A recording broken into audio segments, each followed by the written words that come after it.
I'm an estate planning attorney here at the Pittman Law Office. Happy New Year!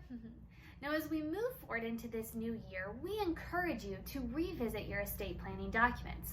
We want to make sure that the people that you named in charge still suit your needs, and we also want to make sure that your beneficiary designations are still up to date. So that being said, I'm going to give you a brief overview of the documents that we provide in a typical estate plan. I'm first going to start with your medical documents. Now, these documents include your living will, your designation of healthcare surrogate, or your HIPAA authorization. So your living will, that comes into play when you fall into the one of the following three circumstances. If you're in a persistent vegetative state, if you're in an end-stage condition, or if you're terminally ill.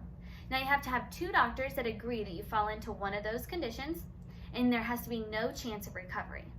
Now, this document is different than your designation of healthcare surrogate. Your designation of healthcare surrogate comes into play when you have quality of life issues.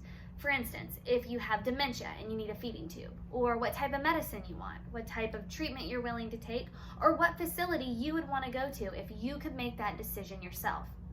Now, the last medical document that we provide is your HIPAA authorization. So your HIPAA authorization is dealing with the federal law of granting access to your medical information.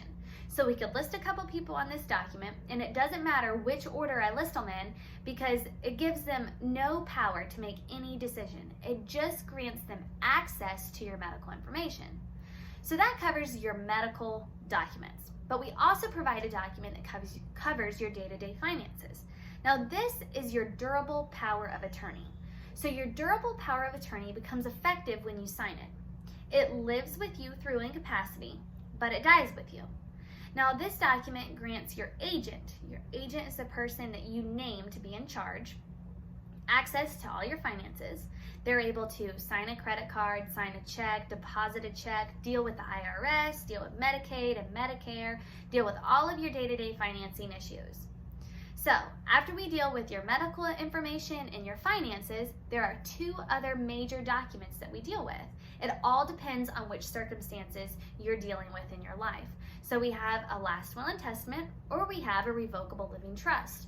So your last will and testament comes into play when you pass away, okay? It doesn't give you any before death benefits. It only tells the court where and how you want your assets to be dispersed.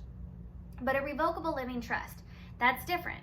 It's created when you sign it. And as you're living, and if you were to become incapacitated, there are benefits that we could put into your revocable living trust that can help you. And then upon your passing, that's when it says, okay, you want your things to be dispersed this way to these people.